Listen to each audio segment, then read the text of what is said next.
지난 시간 우리는 바울이 왜 로마 교회에 편지를 하게 되었는지에 대해서 잠시 말씀을 나누었습니다.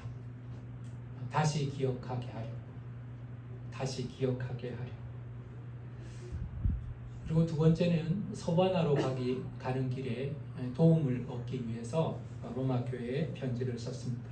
스페인으로 선교하러 가는 길에 로마에 들러서 여러 가지 교제도 나누고 도움도 받고 싶었던 모양입니다.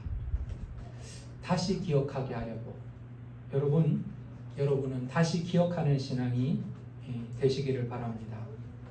열정이 사라져버린 신앙이 되지 말고 미래에 대한 소망이 없는 형식의 신앙이 되지 말아야 합니다.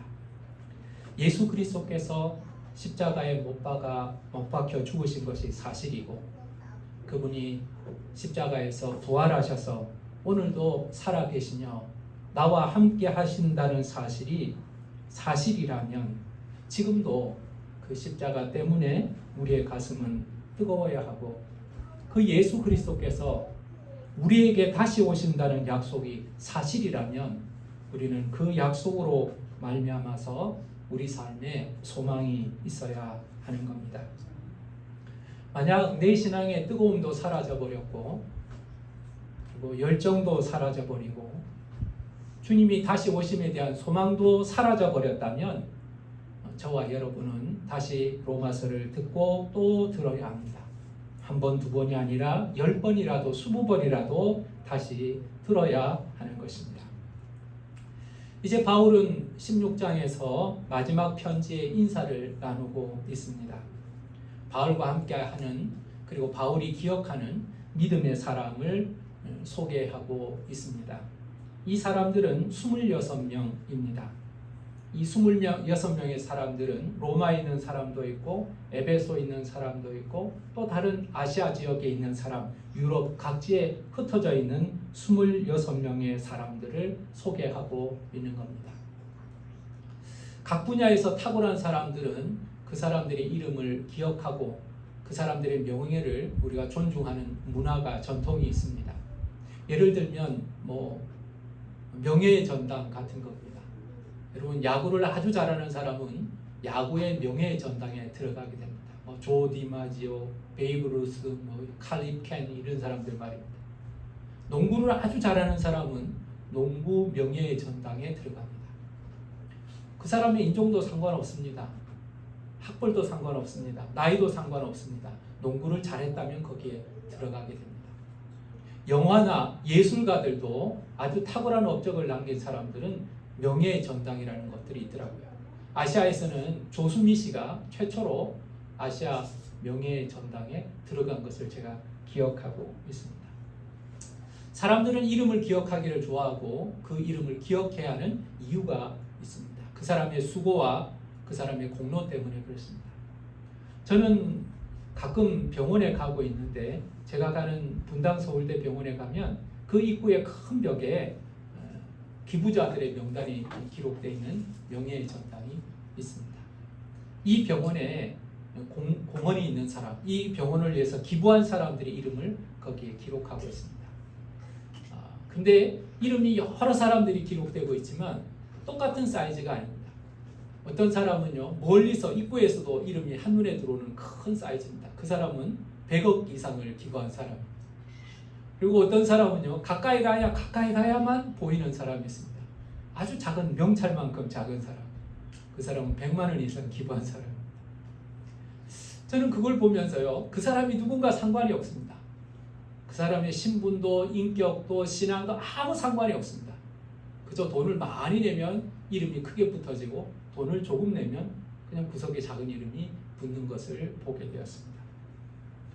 이처럼 각 분야에서 그 분야를 영화롭게 한 사람들, 가치 있는 사람들의 이름을 기억하고 그 명예를 높이는 전통이 있는 것을 알게 됩니다. 자, 그런데 우리는 오늘 이 본문에서 26명의 사람들을 이름을 듣게 됩니다. 이 사람들은 과연 어떤 사람들일까요? 이 사람들의 공통점은 바울과 함께 동역한 사람들, 바울과 가까이 한 사람들이었습니다. 이 당시는 로마의 시대 그리고 박해받는 시대가 시작되었기 때문에 많은 어려움이 있는 시대였는데 그 어려움 속에서도 믿음을 버리지 않고 바울과 함께 하나님의 나라를 꿈꾸었던 사람들입니다.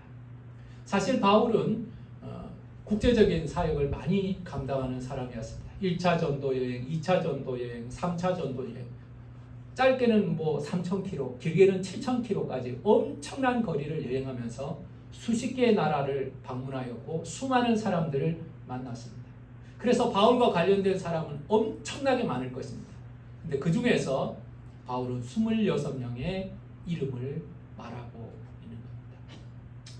자, 그러면 이 26명의 사람은 어떤 사람일까? 오늘 저와 여러분 이 26명의 이름을 앞에 놓고 우리는 이 사람들의 신앙을 잠시 나눠보려고 합니다. 첫 번째 나오는 사람은 베베라는 여자 성도입니다. 여러분, 바울은 첫 번째로 이 베베라는 사람을 이야기하면서 그를 천거한다고 말하고 있습니다. 천거한다. 여러분, 추천하고 있는 것을 볼 수 있습니다. 추천하고 있습니다. 어떤 사람을 다른 사람에게 추천하는 것은 대단히 중요한 일입니다. 책임감이 느껴지는 일이죠. 이 추천이 필요했던 이유는 이 베베라는 사람이 이 로마 교회에 전하는 이 편지를 가지고 전달하는 역할을 감당했던 걸로 보입니다. 바울이 직접 갈 수가 없습니다. 바울은 지금 예루살렘으로 여행하는 중이었는데 로마 교회를 향한 하나님의 감동을 받아서 이 로마서를 기록한 다음에 이 편지를 누구에게 전달할까? 누가 전달하면 좋을까 생각하다가 아마 이 베베라는 여자가 생각났던 거예요. 대단하지 않습니까? 우리가 흔히 생각하기를 위험한 일, 어려운 일, 중요한 일은 남자한테 맡겨야 되겠다고 생각하지 않겠습니까? 옛날의 말입니다. 옛날식으로. 그런데 베베라는 이 여자한테 맡기게 된 겁니다. 그리고 베베라는 여자를 추천하고 있습니다.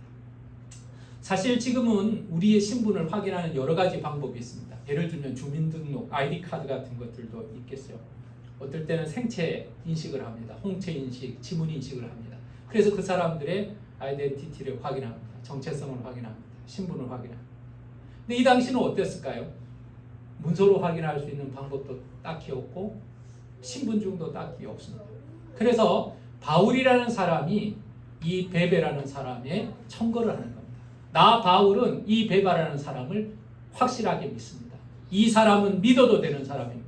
이 사람은 확실한 사람입니다. 이렇게 인정을 받았던 사람이었던 겁니다. 여러분들은 이렇게 추천받을 수 있는 사람 되시기를 간절히 원합니다. 그 사람은 믿어도 됩니다. 이 사람은 진짜 신자입니다. 이 집사님은 진짜 집사님입니다. 이 권사님은 진짜 권사님입니다. 아니 진짜 가짜가 있을 리는 없지만 집사 같은 집사입니다. 믿어도 되는 사람입니다. 추천받는 사람이 되어야 하는 겁니다. 근데 왜 이렇게 추천을 받을 수가 있었을까? 베베는 여러 사람과 나의 보호자가 되었습니다. 그랬습니다. 2절 말씀 하반절에 보면 그는 여러 사람과 나의 보호자가 되었다는 겁니다. 여러분, 보호자가 되었다는 것, 이건 뭘 말할까요? 약한 여자의 몸으로 앞장서서 막 이렇게 칼 막아냈다, 그런 뜻이 아닐 겁니다. 바울의 사역을 하는 가운데 또 여러 어려운 성도들을 물질로 돕고 관심으로 섬기는 자가 되었다는 것을 의미하는 것입니다. 여러분, 섬기는 자가 되시기를 간절히 축원합니다. 우리가 섬김이라고 말하는 것은 돈이 많아야 섬기는 것이 아닙니다. 여러분, 돈이 많은 사람이 많이 섬기는 줄 아세요? 그렇지 않습니다. 사랑이 있는 사람이 섬기는 것이고요. 믿음이 있는 사람이 섬기는 것입니다. 믿음이 있으면, 사랑이 있으면 무엇을 가지고 있더라도 사람을 섬길 수가 있습니다. 물질이 있으면 물질을 섬길 수가 있고요. 기도할 수 있을 때 기도로 섬길 수가 있고요. 외롭고 힘들어하는 사람에게 편지 한 장을 보낼 수가 있을 것이고요. 따뜻한 손 잡아주면서 밥 한 끼를 먹일 수 있을 것입니다. 여러분, 섬기는 사람이 주님의 나라에는 큰 자가 된다는 사실을 여러분 기억하시기를 간절히 원합니다. 여러분, 섬기는 사람이 되어야 합니다.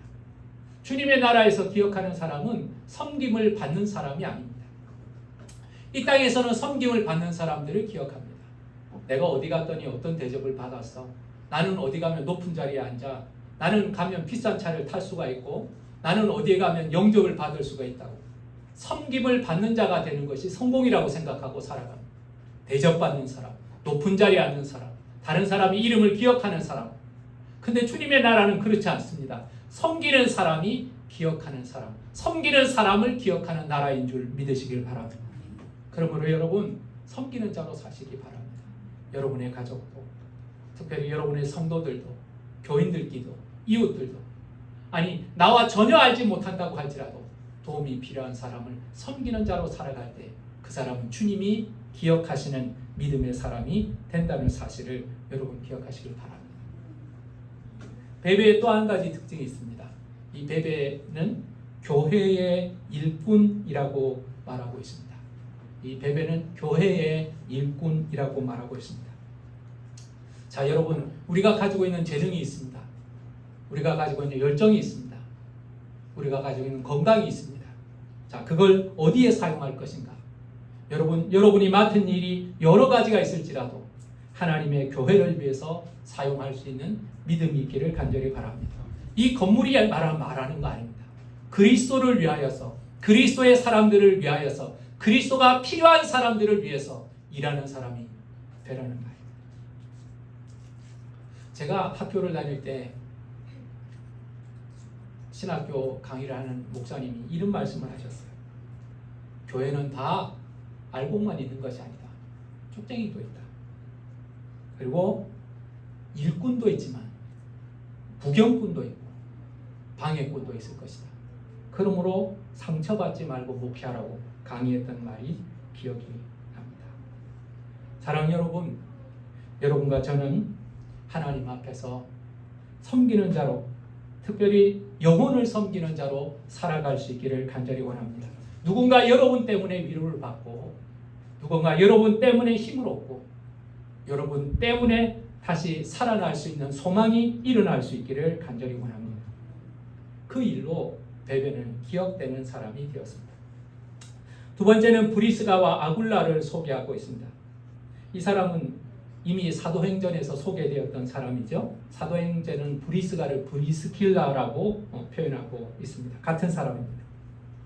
이 사람들은 49년 클라우디오스 황제에 의해서 로마에서 추방을 당하게 되어 고린도 지역으로 가게 되었습니다. 로마는 단일한 종교, 단일한 문화를 계속해서 유지하려고 애를 썼습니다. 제국이 분열되는 것이 위기라고 생각했기 때문에 다른 종교, 다른 문화를 가진 집단을 용서하지 않았습니다. 그래서 기독교인들이 우리의 왕은 하늘에 계시다, 우리의 주는 예수님이시다, 이걸 용납을 할 수가 없었어요. 그래서 주기적으로 그리스도인들은 추방을 당하게 된 겁니다. 이 고린도로 가게 되었을 때 브리스가와 아굴라는 바울을 만나게 됩니다. 바울은 그때 2차 전도 여행 중이었거든요. 두 사람이 만나서 믿음의 교제를 나누는데 정말 아름답고 귀한 분이라는 것들을 알게 됩니다. 그래서 그들은 함께 에베소로 가게 됩니다. 그리고 에베소에서 함께 사역하면서 바울의 가장 아름다웠던 사역 중에 하나, 에베소 교회를 세우고 그곳에서 하나님의 말씀을 전하는 일에 함께 협력하는 귀한 동력자가 되었습니다.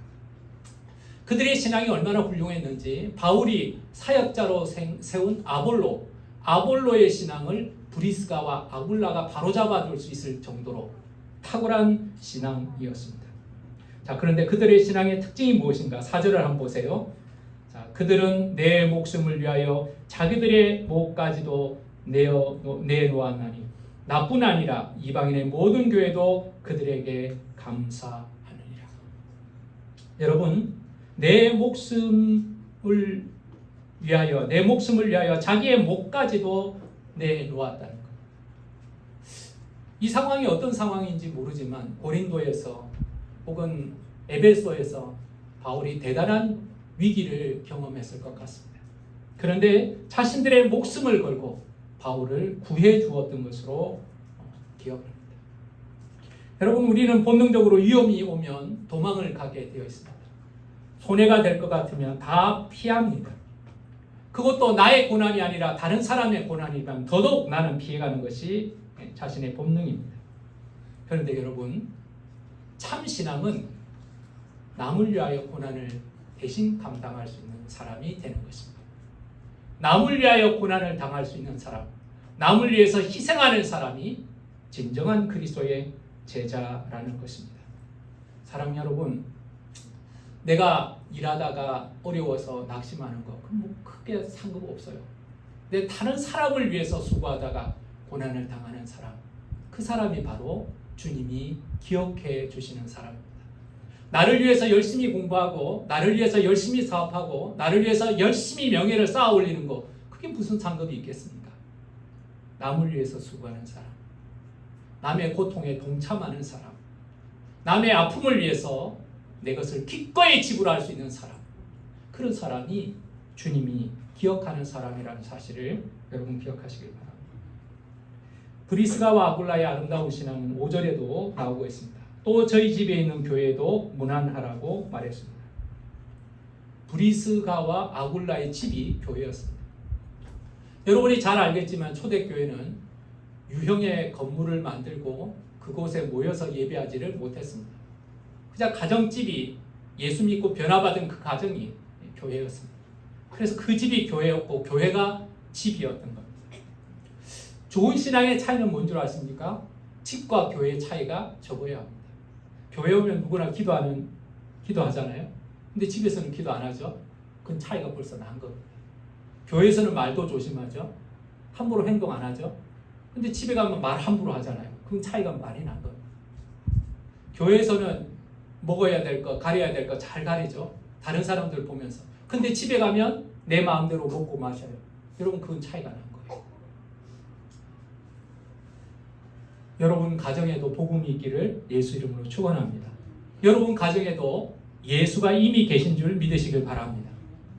여러분의 가정이 교회가 되고 교회가 가정이 되는 것, 이것이 아름답고 성숙한 신앙의 특징입니다. 바울이 기억한 믿음의 사람들의 세 번째 특징은 많이 수고한 사람입니다. 많이 수고한 사람.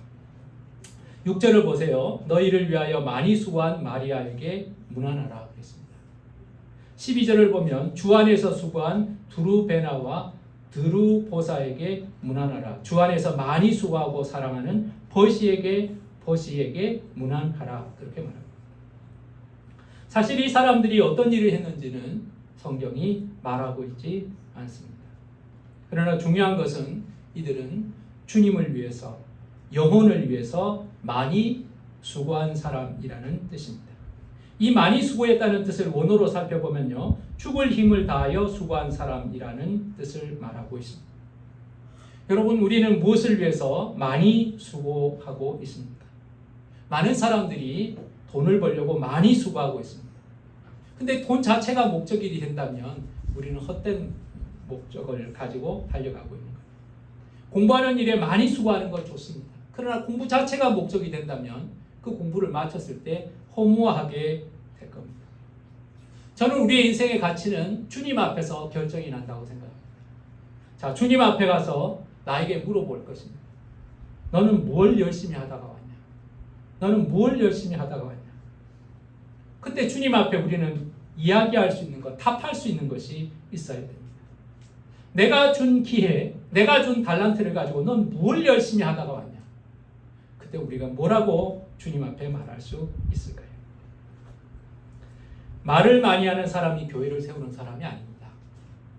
제가 어려서부터 지금까지 많은 교회와 많은 성도들을 만났지만요, 좋은 그리스도인의 특징은 말을 많이 하는 사람이 아닙니다. 말 없이 수고하는 사람들입니다.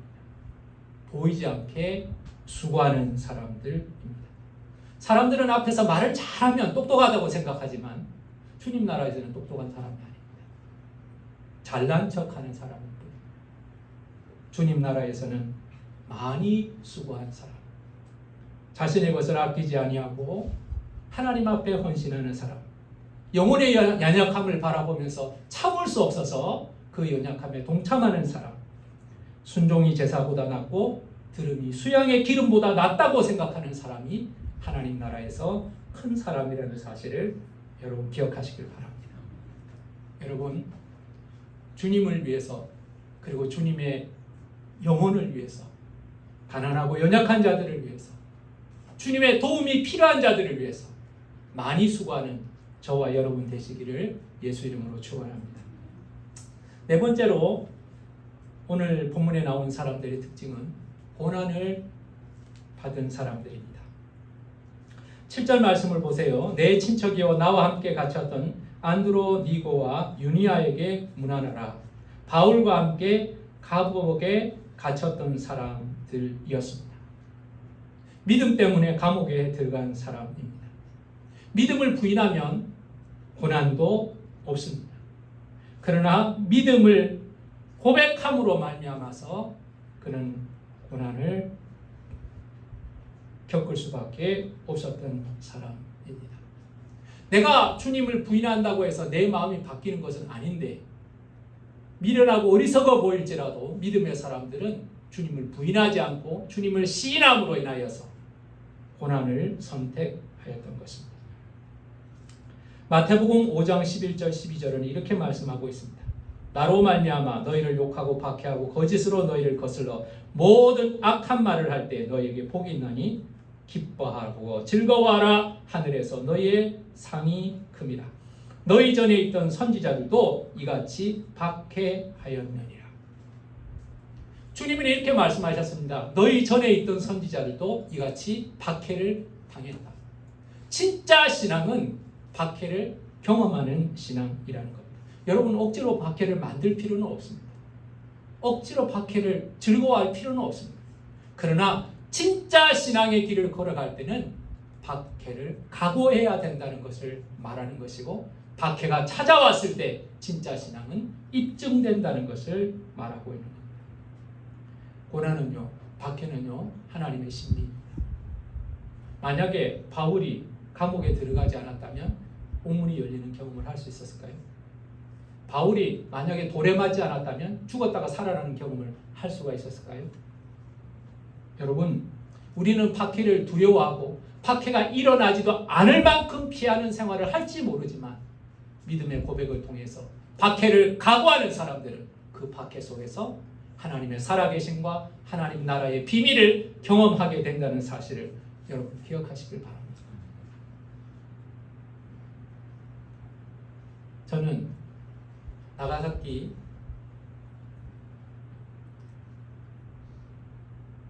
일 다녀오면서 일본 교회 신앙 순례를 하며 고백했던 그 이야기가, 어린아이 8살짜리 이야기가 잊혀지지 않습니다. 잠깐 살기 위해서 영원히 죽는 것을 선택하지 않고 영원히 사는 것을 얻기 위해서 잠깐 죽는 것을 견디겠다고 이야기했다는 이야기입니다. 저는 정말 그 아이가 그런 이야기를 할 수 있었을까 싶긴 하지만 적어도 그 시대 박해받는 성도들이 그런 신앙의 고백을 가지고 있었다는 것은 사실입니다. 사랑하는 여러분, 우리는 박해가 없는 신앙생활을 했습니다. 너무너무 편하게 신앙생활을 했습니다. 오히려 교회에 좀 나가고 신앙을 가진 것이 고상하다는 표현을 받기도 했던 시대를 살았었습니다. 그러나 앞으로는 달라질 겁니다. 박해가 찾아올 것입니다. 자, 박해가 찾아왔을 때 여러분들은 부끄러워하지 않고 등을 돌리지 않고 주를 위하여 고난받는 것을 기쁘게 생각하는 저와 여러분 되시기를 예수 이름으로 축원합니다. 이 26명의 이름을 가만히 살펴보면요, 로마 교회에는 다양한 사람들이 있었습니다. 당시 로마는 철저한 신분제 사회였기 때문에 신분이 다른 사람들은 같은 곳에 머물 수가 없었습니다. 식사를 하더라도 같이 할 수가 없었고요. 목욕탕을 가더라도 같이 갈 수가 없었습니다. 근데 로마 교회에 거주하는 바울의 이 동역자들은 여러 신분을 가진 것으로 보입니다. 8절에 보면 바울이 사랑하는 암블리아라는 사람은 로마식 이름인 것 같습니다. 이 사람들의 이름은 왕족들한테서 자주 나타나는 이름입니다. 이 사람은 아마 가이사 가문의 이름으로 추정이 됩니다. 10절에 나오는 아리스토블로는 헤롯 황제의 손자이자 클라디오 황제, 로마 황제의 친구로 보입니다. 그는 로마 시민으로 로마에 살고 있었습니다. 11절에 나오는 나기스는 몰락한 귀족이었습니다. 클라디오 황제의 비서였다가 그가 잘 나갔지만 클라디오가 사후에 죽고 나서는 그가 모든 것 잃어버리고 이 사람도 자살했다는 사람. 그 당시 로마 교회는 100명 전후의 숫자로 주장합니다. 그것도 100명이 모이는 교회가 아니라 몇 개의 가정 단위로 모이는 작은 교회들이 로마에는 흩어져 있었습니다. 근데 놀랍게도 대제국 100만 명이 살고 있었던 그 로마 제국에 흩어진 작은 교회 안에 벌써 귀족과 왕족이 들어 있었습니다. 뿐만 아니라 그 교회는 노예들이 있었습니다. 9절에 나오는 우르바라는 이름, 14절에 나오는 허메라는 이름, 15절에 빌로로고라 울리아 이런 이름은 노예들에게 붙여지는 이름이었습니다. 노예들이 같이 교회에 있었고 바울은 이 노예들의 이름까지도 다 기억하고 있었다. 로마 교회에 있는 이 노예들의 이름도 기억하고 있습니다. 이 26명의 이름을 보면 또 특징이 있습니다. 그건 여자의 이름이 9명이나 나옵니다. 26명 중에 9명. 여러분 적은 숫자가 아니죠. 제일 먼저 청거했던 사람, 추천받았던 사람이 베베였습니다. 브리스길라와 아굴라 할 때 브리스가가 여자입니다. 여자가 먼저 나옵니다.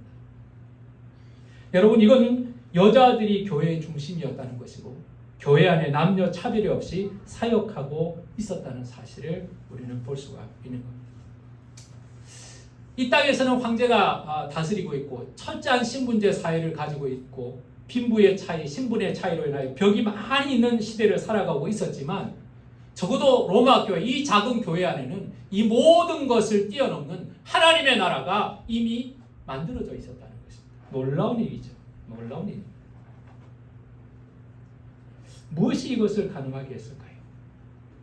어떤 것이 이걸 가능하게 할까요? 여러분, 우리는 이것을 기억해야 합니다. 지금도 교회 안에서 신분의 차이가 있다면, 지역의 차이가 있다면, 우리 교회는 뭐 그렇지 않지만 부자 교회는 부자 교인들과 가난한 교인들의 갈등이 있다면 어떻게 해서 이걸 뛰어넘을 수가 있을까요? 오늘 성경에는 여러 번 반복하고 있는 의미 있는 문장이 있습니다. 2절을 보세요. 2절을 보세요. 너희는 주 안에서 라는 말이 나옵니다. 너희는 주 안에서. 7절을 한번 보시기 바랍니다. 너희를 위하여 많이 수고한 마리아에게 수고하라고 말하고 있습니다. 그리고 8절 말씀 보시기 바랍니다. 그리스도 안에서라는 말이 나옵니다. 주 안에서, 또 주 안에서. 9절은 그리스도 안에서, 10절은 그리스도 안에서, 그리고 12절은 주 안에서, 13절은 주 안에서. 계속해서 반복하고 있는 문장이 주 안에서, 그리스도 안에서, 주 안에서, 그리스도 안에서. 여러분 이것이 가능하게 만드는 거는요, 그리스도 안에 있을 때 가능하다는 거. 그리스도 안에 있을 때. 베베가 그리스도 안에 있었고요. 아볼로가 그리스도 안에 있었고요. 수많은 믿음의 사람들이 그리스도 안에 있었기 때문에 이게 가능하다는 것입니다. 교회가 하나가 되는 것은 그리스도 안에 있을 때 하나가 되는 겁니다. 참 신자의 특징은 그리스도 안에 있는 사람이 되어야 하는 것입니다. 여러분, 그러므로 우리는 여러 가지 저 사람과 내가 화합하고 우리가 하나 되기를 힘쓰는 인위적인 노력보다 제일 먼저 해야 될 일은 내가 그리스도 안에 들어가는 것입니다. 내가 그리스도 안에서 사는 것입니다. 그리스도 안에 들어가고 그리스도가 내 안에 계시면 그 다음에는 자연스럽게 하나가 될 수가 있는 겁니다. 두 번째, 이 로마 교회와 초대교회 믿음의 사람들의 특징은 거룩한 입맞춤을 권합니다. 거룩한 입맞춤을 권합니다. 지금은 이 거룩한 입맞춤을 어떻게 해야 될까 고민이 되죠. 이 거룩한 입맞춤은 가족들의 입맞춤을 기억하게 합니다. 당시 서양 사람들은 가족끼리 입을 맞춥니다. 딸아이가 아침에 일어나면 아빠가 입 맞춰줍니다. 아들에게도 입을 맞춰줍니다. 아내에게도 입을 맞춥니다. 하루가 시작되었고 만나서 반갑다고 사랑한다고 표현하는 입맞춤이 가족 간에 있었습니다. 그런데 기독교인이 되는 순간 이 입맞춤은 위기를 경험하게 됩니다. 예수를 믿는다는 이유로 버림받은 가족들이 얼마나 많은지 알지 못합니다. 가족에서 떠날 수밖에 없고 도망할 수밖에 없고 가족이 흩어질 수밖에 없고 부모가 감옥에 가고 자녀들은 친척집에 버려지는 경우도 많았습니다. 그들은 가족을 잃어버리게 된 겁니다. 그러나 믿음 안에서 주님의 교회에 나올 때 그들은 거룩한 입맞춤을 합니다. 그들은 믿음 안에서 하나님의 가족이 되었다는 것을 확인하는 것입니다. 여러분, 교회는 하나님의 가족입니다. 하나님 안에서 가족이 된 것을 의미하는 것입니다. 교회의 궁극적인 꿈이 하나님의 아름다운 가족이 되는 것입니다. 여러분, 초대교회는 입맞춤을 통해서 그 하나님의 아름다운 가족됨을 확인하고 있었던 것입니다. 이 사람이 귀족일지라도, 이 사람이 노예일지라도, 신분이 다를지라도, 부자가 아닐지라도, 몸에 좀 냄새가 날지라도 그들은 거룩한 입맞춤을 통해서 하나님 안에서 가족입니다. 하나님 안에서 사랑합니다. 그들은 확인하고 있었던 겁니다. 이 아름다운 나눔과 입맞춤이, 그리고 주님 안에 있는 개인적인 노력이, 그리고 공동체가 함께 입맞춤이 로마 교회를 하나 되게 하였던 것입니다. 사랑 여러분, 여러분들은 어떻게 기억되기를 원하십니까? 누가 기억해 주기를 바라십니까? 여러분의 이름을 어디에 남기는 것이 성공이라고 생각합니까? 어느 식당에 가면 우리 식당에서 밥을 빨리 먹은 사람 이름을 이렇게 탁 적어주더라고요. 먹방을 많이 할 때 음식을 막 이렇게 사발처럼 막 쌓아놓고 그걸 뭐 2분 안에 먹은 사람 이름을 쫙 해가지고 잘 먹은 사람이 기억. 근데 여러분, 우리가 하나님의 자녀로 부름을 받았고 하나님의 나라의 백성이 되었다면 하나님이 기억해 주시는, 하나님이 기억하시는, 그리고 하나님 나라에 기억되는 사람이 되어야 하지 않겠습니까? 사람들한테는 당신 멋진 사람이야, 당신은 성공한 사람이야, 당신은 괜찮은 사람이야, 많은 칭찬을 받을지라도 주님 앞에 섰을 때 난 너를 알지 못한다고 말한다면, 가난한 자로 드러난다면 그게 성공이라고 말할 수 있겠습니까? 26명의 사람들, 여러분, 이 사람들을 한 사람 한 사람 다시 한번 생각해 봅니다. 남을 위해 헌신하는 사람이 돼요. 나를 위해서 많이 수고하는 것은 가치가 없습니다. 남을 위해 섬기는 사람 되시기를 간절히 바랍니다. 브리스가와 아굴라처럼 목숨을 거는 신앙 되시기를 바랍니다. 신앙을 위해서, 영혼을 위해서, 저 사람을 위해서 내가 목숨을 걸고 헌신하는 신앙.